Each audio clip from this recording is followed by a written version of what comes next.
Hello guys, तो कैसे आप सब लोग। जैसे कि अपना चैप्टर चल रहा था एडमिशन ऑफ न्यू पार्टनर, तो उसमें अपन ने theoretical framework, practical framework complete किया था। जैसे कि अपने लास्ट लेक्चर में अपन ने जो क्वेश्चन किया था, इसी टाइप से आज इस लेक्चर के अंदर अपन क्वेश्चन करेंगे और इसमें आपको भी एडजस्टमेंट समझ में आएगा। जैसे कि अपन ने लास्ट लेक्चर में जो इलस्ट्रेशन कंप्लीट किया था, उसमें न्यू पार्टनर के बिहाफ पर कैपिटल का एडजस्टमेंट था, और आज अपन करेंगे कि ओल्ड पार्टनर्स के बिहाफ पर कैपिटल का एडजस्टमेंट किस तरीके से होता है। उसमें आपको इन्वेस्टमेंट फ्लक्चुएशन रिजर्व के बारे में भी समझ में आएगा। ठीक है, तो इस लेक्चर स्टार्ट करते हैं। जैसे कि लिखा हुआ है, the following is the balance sheet of A and B who shares profits ratio 2:1, यानी कि दो पार्टनर है अपने, ए है और एक बी है, और इनका जो रेशियो है वो दे रखा है आपको 2:1। ठीक है, इसमें लिखा हुआ है बैलेंस शीट दी हुई है आपको, लायबिलिटीज दी हुई है, एसेट्स दी हुई है, बैंक ओवरड्राफ्ट है, रिजर्व फंड दिया हुआ है, इन्वेस्टमेंट फ्लक्चुएशन फंड दिया हुआ है 3000 का, क्रेडिटर्स दिए हुए 20000 के, और कैपिटल ए और बी की दे रखी 40 से 30,000। इसी तरीके से असेट्स में सन्ड्री डेटर दे रखे 37,000 के, स्टॉक दे रखा है 20,000 का, इन्वेस्टमेंट 33,000 की, बिल्डिंग दे रखी है 25,000 की, और पेटेंट दे रखे 2,000 का। टोटल बैलेंस शीट आ रही है 1,17,000। अब इस एडिशनल इंफॉर्मेशन में लिखा हुआ they admitted C into partnership on this date. इन्होंने एक पार्टनर है जिसको एडमिट किया सी को, एज अ न्यू पार्टनर के रूप में इसको एडमिट किया गया पार्टनरशिप फर्म के अंदर। इन्होंने कहा new profit sharing ratio is agreed 3:2:1। ये तो इनका गाइस ओल्ड रेशियो हो गया, और इनका न्यू रेशियो दे रखा है 3:2:1। यानी कि अगर अपन सी की बात करें तो 1/6 हो जाता है सी का। ठीक है गाइस, यानी 3/6, 2/6, इसी तरीके से 1/6। ये ओल्ड रेशियो ए और बी का, ये न्यू रेशियो तीनों पार्टनर का, ए बी और सी का। इन्होंने बोला आगे कि फॉलोइंग एडजस्टमेंट करें जब इसको एडमिट किया गया था। तो पहला पॉइंट लिखा C brings 10,000 in cash of a share of goodwill, यानी कि जो सी है वो 10,000 रुपीस की गुडविल लेके आया है कैश के अंदर। ठीक है, पहला पॉइंट तो ये दे रखा है। सेकंड पॉइंट दे रखा है ऑन वन डेटर था फॉर ₹500 इज डेड, मतलब 500 रुपए के डेटर थे वो डेड हो चुके, nothing will be recovered from him, यानी कि अब उनसे कोई भी रुपया रिकवर्ड नहीं होगा, मतलब 500 रुपए हमारे बैड डेट हो गए और ये हमें हो गया लॉस। अब गाइस जब हमें पता है कि लॉस होता है तो उस केस में रिवैल्यूएशन डीआर करते हैं, एंट्री पोस्ट होती है revaluation account DR to bad debt. ठीक है, revaluation account DR to bad debt ये अपनी एंट्री होती है, यानी 500 का हमें लॉस हो गया। उसके बाद अगर हम बात करें थर्ड पॉइंट अपन को दे रखा है there is an old computer valued 2600, मतलब इनका एक कंप्यूटर था जिसको वैल्यूड किया गया 2600 पे। It does not appear in the books of the firm, यानी कि अनरिकॉर्डेड सेट्स है, इसको अपन रिकॉर्ड करेंगे तो फर्म के लिए इनकम हो जाएगी, एंट्री पोस्ट हो जाएगी computer account DR to revaluation account. ठीक है गाइस, उसके बाद इसमें आगे लिखा हुआ पेटेंट आर वैल्यूलेस, यानी पेटेंट की कोई भी वैल्यू नहीं रही है। पेटेंट हमारी एसेट थी, बैलेंस शीट में इसकी वैल्यू 2000 दे रखी है, अब ये वैल्यूलेस हो गए तो इसका मतलब लॉस हो गया, एंट्री पोस्ट हो जाएगी guys revaluation account DR to patents. ठीक है, उसके बाद नेक्स्ट अपन बात कर लेते हैं 2% discount is to be received from creditor, मतलब क्रेडिटर से 2% का डिस्काउंट जो है वो रिसीव हो रहा है, तो ये हमारे लिए यानी फर्म के लिए इनकम हो गई है, तो एंट्री पोस्ट हो जाएगी, यानी कि क्रेडिटर्स के लिए अगर डिस्काउंट है तो reserve for discount account DR to revaluation account, तो रिवैल्यूएशन में सीआर हो जाएगा। ठीक है, उसके बाद इन्होंने देखा इन्वेस्टमेंट की वैल्यू दे रखी है 28,000। अब गाइस एक चीज समझना है कि इन्वेस्टमेंट जो बैलेंस शीट में दे रखे थे, यानी कि जो बुक वैल्यू दे रखी थी वो दे रखी थी 33,000। ठीक है, और रिवैल्यूड वैल्यू बोल सकते हैं या मार्केट वैल्यू बोल सकते हैं, इसको अब इन्होंने वैल्यूड किया है कितने पे 28,000 पे। तो गाइस कितने रुपए का लॉस हो गया 5,000 रुपीस का लॉस हो गया। ठीक है, 5,000 रुपीस का लॉस हो गया, क्योंकि 33,000 बुक वैल्यू 28,000 को रिवैल्यूड फिगर पे लिया गया, यानी इसकी मार्केट वैल्यू 28,000 है, 5,000 का लॉस है। लेकिन अगर अपन बैलेंस शीट में जाएंगे तो इन्वेस्टमेंट फ्लक्चुएशन फंड बना हुआ है अपना 3,000 रुपए का, इन्वेस्टमेंट फ्लक्चुएशन फंड ये आपको बना हुआ 3,000 का। तो अब सीधी सीधी बात है 3,000 का लॉस तो ये रिकवर हो जाएगा। अब रहेगा कितने रुपए का 2,000 रुपीस का लॉस रहेगा। ठीक है, यानी कि आईएफएफ जो बना हुआ है वो 3,000 का बना हुआ है, 5,000 का लॉस है, तो 3,000 का लॉस तो इस फंड से कवर हो जाएगा, रहेगा इस 2,000 और इसको अपन ट्रांसफर करेंगे रिवैल्यूएशन अकाउंट के अंदर। ठीक है गाइस, क्योंकि जितना फंड से कवर हो जाएगा वो लॉस तो फंड से कवर हो गया, और रह जाएगा जो रिमेनिंग उसको अपन ट्रांसफर करेंगे रिवैल्यूएशन अकाउंट के अंदर। ठीक है, तो ये जाएगा कितना 2,000। आई होप ये बात आपको समझ में आई होगी। इसमें अपन को बनाना प्रिपेयर रिवैल्यूएशन अकाउंट बनाएंगे, पार्टनर्स कैपिटल अकाउंट बनाएंगे और बनाएंगे इसमें बैलेंस शीट। आई होप कि गाइस ये क्वेश्चन का ओवरव्यू आपको अच्छे से समझ में आया होगा। तो गाइस अपन इसमें बनाएंगे सबसे पहले revaluation account.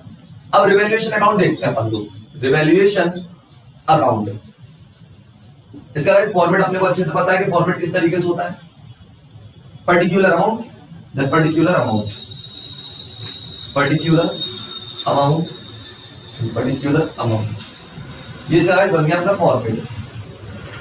Particular amount,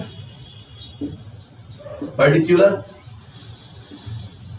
amount. ठीक है गाइस, अब इसका एक पॉइंट अपन स्टार्ट करते हैं पर्टिकुलर अमाउंट, और अमाउंट आपको हमेशा याद रखना है, जिस भी चीज हो रुपीस में तो अपन यहाँ रुपीस लिख सकते हैं। अब सबसे पहले स्टार्ट करते हैं, गुडविल वाला पॉइंट बताते हैं। सबसे पहले सेकंड पॉइंट को लेते हैं। 1 डेटर थे 500 के, वो डेड हो गए, nothing will be recovered from it, यानी 500 रुपए के बैड डेट से अब पैसा अपने को नहीं मिलेगा, तो हो गया लॉस। तो एंट्री पोस्ट होती है revaluation account DR to debtor, तो हम यहाँ पे लिखेंगे टू डेटर, कितने का 500 का लॉस हो गया। उसके बाद अपने को सेकंड पॉइंट दिया हुआ है यहाँ पे, there is an old computer valued 2600 रुपए, it does not appear in the books of the firm, यानी कि अनरिकॉर्ड असेट थी, अब इसको अपन रिकॉर्ड करेंगे तो असेट्स आएगी तो अपन को फर्म को प्रॉफिट होगा, एंट्री पोस्ट होगी, यानी कि computer account DR to revaluation account, तो बाय ओल्ड कंप्यूटर, ठीक है जी, असेट्स है 2600 का अपन ने लिख दिया। उसके बाद फिर आगे चलते हैं पॉइंट नंबर नेक्स्ट पे, तो लिखा हुआ है कि पेटेंट आर वैल्यूलेस, तो पेटेंट जो थे बैलेंस शीट पे असेट्स है 2000 के, तो वैल्यूलेस हो गए, तो लॉस हो गया, revaluation account DR to patent, जो हो गया 2000 रुपीस के। उसके बाद नेक्स्ट चलते हैं, 2% discount is to be received from creditor, creditor से जो डिस्काउंट रिसीव हुआ 2% का, तो यानी कि वो फर्म के लिए प्रॉफिट है, एंट्री पोस्ट होगी, यानी कि reserve for discount on creditor account DR to revaluation account, by reserve for discount on creditor, यानी क्रेडिटर से मिलेगा 2% का। अब इस देखते हैं बैलेंस शीट में क्रेडिटर कितने के दे रखे हैं अपने को 20,000 का अगर अपन 2% करेंगे तो अपने पास आएगा 400, 20,000 का 2% 400 आएगा। अब इसके बाद देखा हुआ इसमें आगे कि इन्वेस्टमेंट वैल्यू थे 28,000 का, ये मैंने भी आपको समझाया था कि बैलेंस शीट में अगर अपन देखते तो इन्वेस्टमेंट 33,000 के, 5,000 का लॉस है, लेकिन लायबिलिटी साइड में इन्वेस्टमेंट फ्लक्चुएशन फंड बना हुआ 3,000 का, तो 5,000 के लॉस में से 3,000 का तो फंड से कवर हो जाएगा, रह गया 2,000, वो अपन रिवैल्यूएशन में डालेंगे, एंट्री पोस्ट होगी guys revaluation account DR to investment account, to investment कितने से गाइस 2000 रुपीस से, तो ये अपन ने एंट्री पोस्ट कर दी।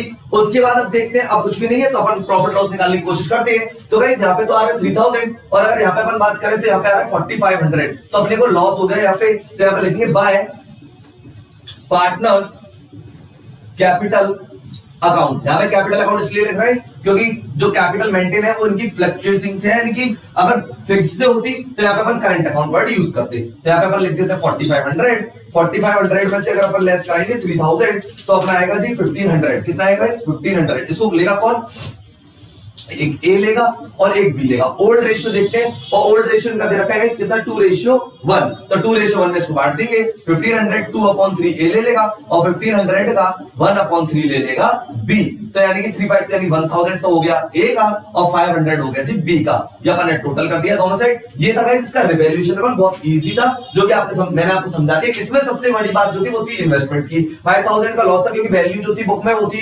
33,000 और इन्होंने रिवैल्यूड कर दिया था 28 पे, 5000 का लॉस था, 3000 उसका फंड से क्रिएट कर लिया यानी कवर कर लिया, रह गया 2000, तो उसको अपन ने डाल दिया यहाँ पे रिवैल्यूएशन अकाउंट में। ठीक है गाइस, आई होप कि ये रिवैल्यूएशन अकाउंट आपको अच्छे से समझ में आ गया होगा। तो गाइस अपन बनाएंगे अब इसका पार्टनर्स कैपिटल अकाउंट। अब 3 पार्टनर है एबीसी, तो 3 अमाउंट के कॉलम बनेंगे इसमें, और अब बनाएंगे अपन partners capital account.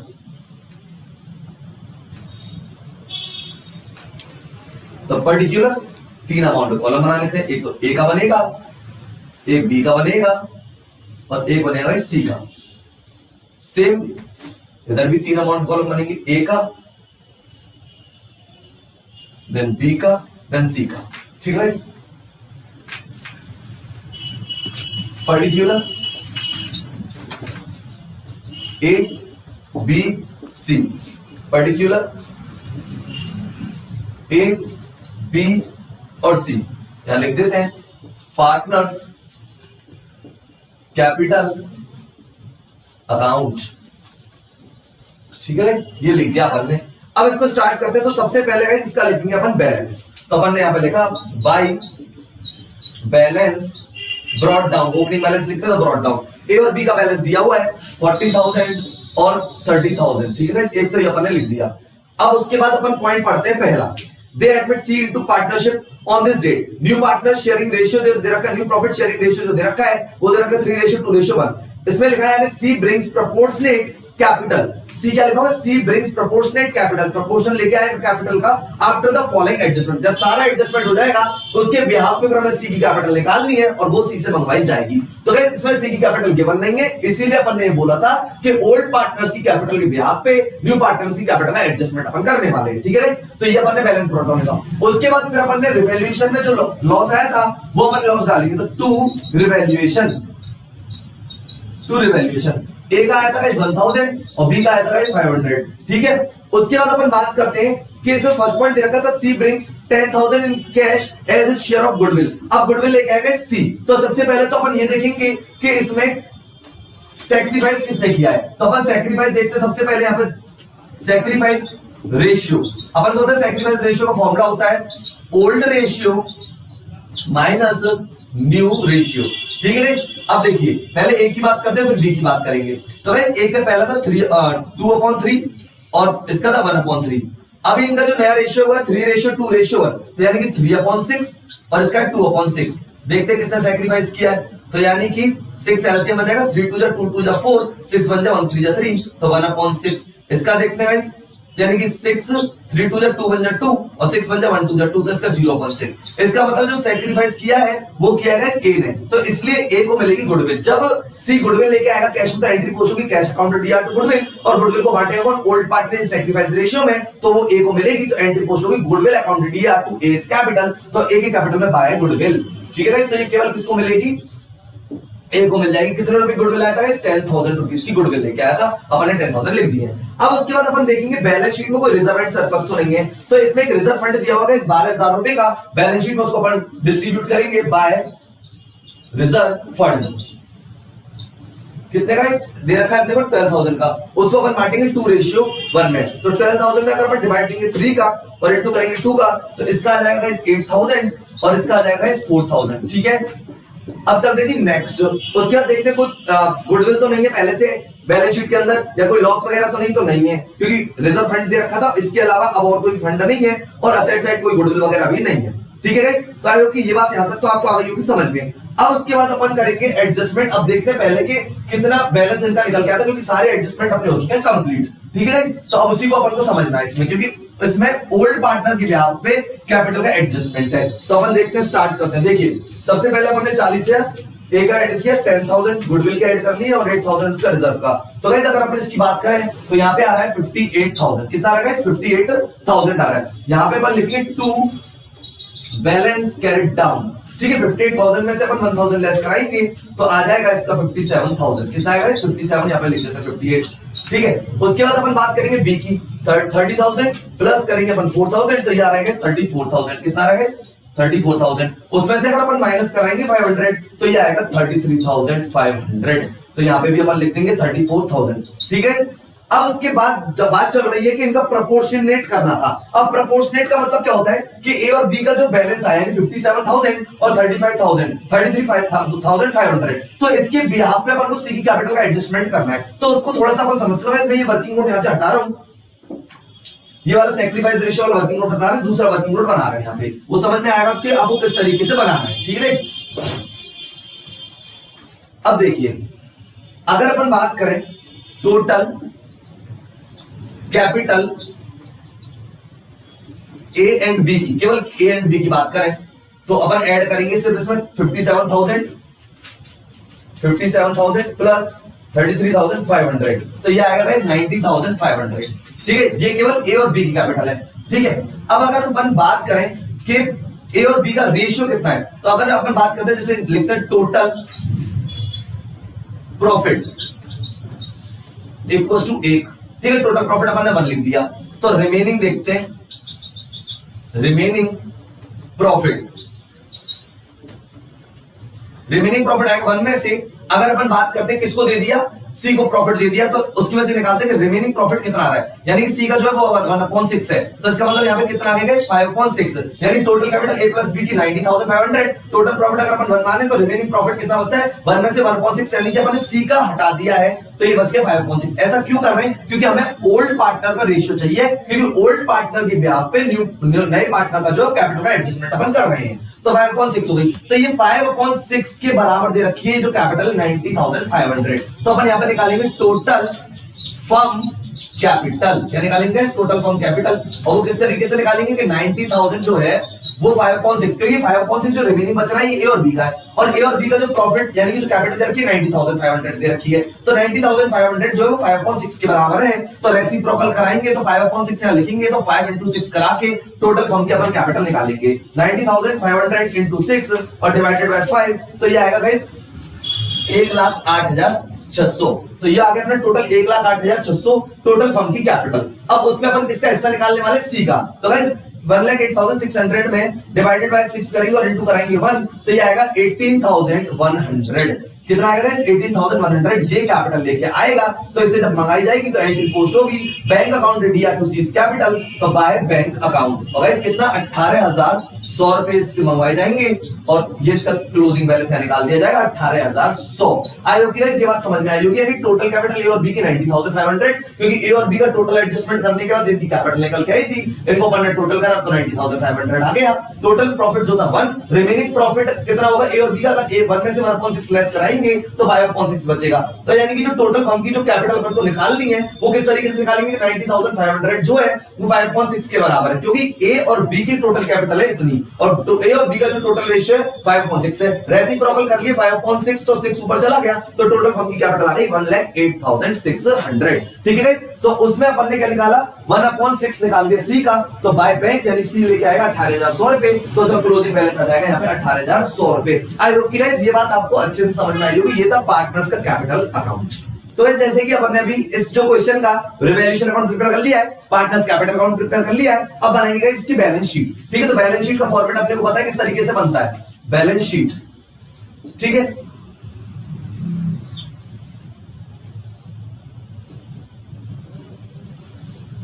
Liabilities, amount,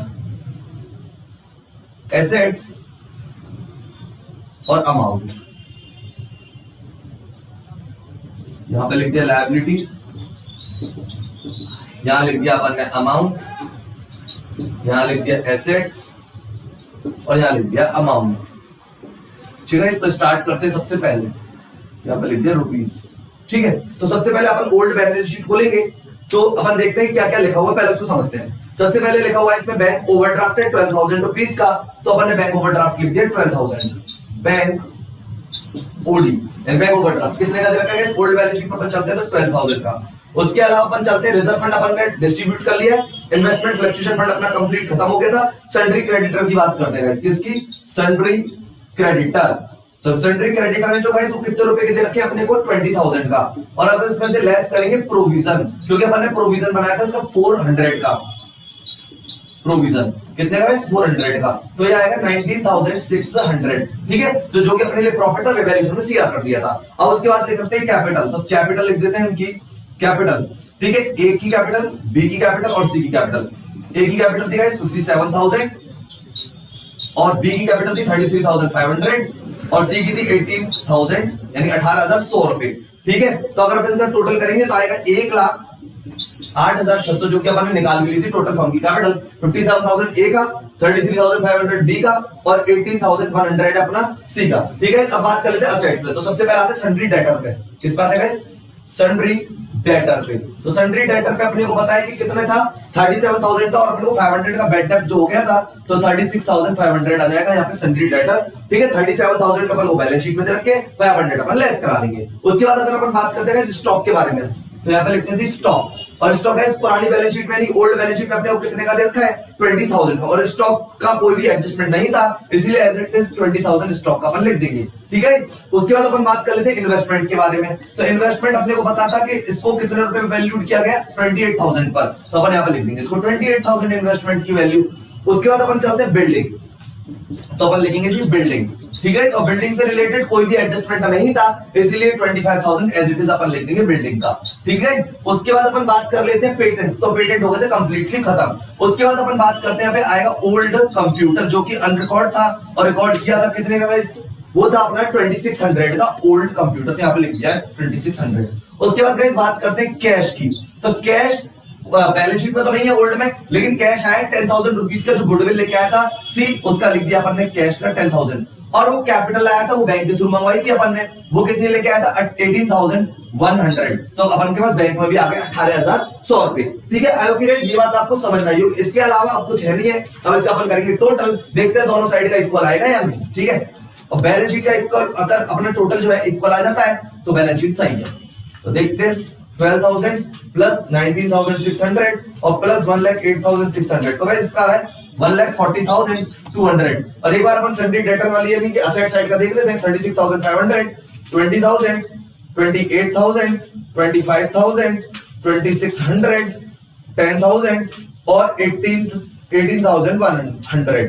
तो गाइस ये आ रहा है 1,40,200। तो इधर की साइड का भी टोटल इक्वल। आई होप कि गाइस बैलेंस शीट पे आपको अच्छे समझ में आ गई होगी। जो जो एडजस्टमेंट था वो अपन ने कर लिया है। एक अपने क्रेडिटर में एडजस्टमेंट था उसको कर दिया, डेटर में एडजस्टमेंट था उसको कर दिया, इन्वेस्टमेंट में एडजस्टमेंट था उसको कर दिया, ओल्ड कंप्यूटर का एडजस्टमेंट था वो कर दिया, कैश एंड बैंक का एडजस्टमेंट था वो कर दिया, यानी गुडविल के कैश में मंगवा लिए और जो कैपिटल है वो 18,100 उससे बैंक से मंगवा ली। आई होप कि गाइस ये क्वेश्चन आपको अच्छे से समझ में आ गया होगा। ये अपन ने बैलेंस शीट कंप्लीट कर लिया, इससे पहले अपन ने पार्टनर्स कैपिटल अकाउंट कंप्लीट कर लिया और उससे पहले बनाया था रिवैल्यूएशन अकाउंट। ये क्वेश्चन था ओल्ड पार्टनर के बिहाफ पे न्यू पार्टनर कैपिटल का एडजस्टमेंट। ठीक है गाइस, तो अपन जो नेक्स्ट इलस्ट्रेशन है वो अपन नेक्स्ट लेक्चर में लेंगे। तो आज गाइस इतना ही था, इसको आप एक बार जरूर ढंग से रीड करें, पढ़ें अच्छे से। अगर कोई भी प्रॉब्लम आ रही है तो कमेंट सेक्शन में जरूर लिखें, जिससे कि हम आपकी प्रॉब्लम को सॉल्व कर सकें। तो गाइस मिलते हैं अपन नेक्स्ट लेक्चर में, तब तक के लिए guys goodbye and thank you.